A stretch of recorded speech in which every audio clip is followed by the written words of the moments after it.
Hi, my name is Victoria Kazmirowski. I graduated from Marquette's DPT program in 2014 as an external transfer from Michigan State University, and I have a Bachelor's of Science in Psychology.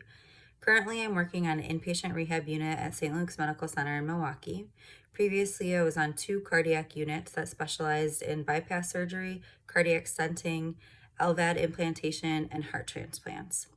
The biggest difference that I've noticed between the inpatient rehab setting and the acute setting is the flexibility you need to work around the patient's needs in relation to nursing staff, doctors, tests, and procedures.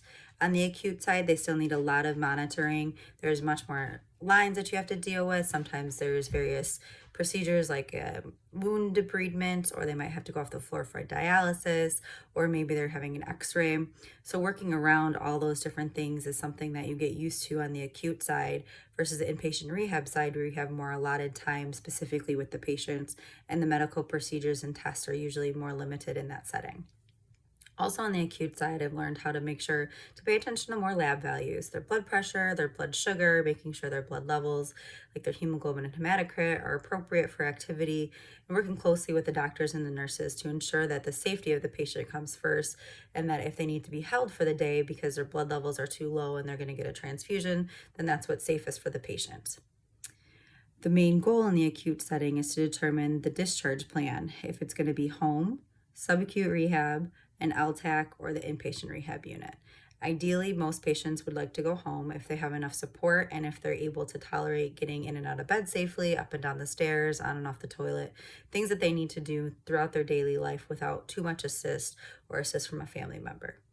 If they do go to the inpatient rehab setting, it's set up a little bit differently. There's 3 hours of therapy per day split between occupational therapy, physical therapy, and speech therapy, depending on what the doctor prescribes.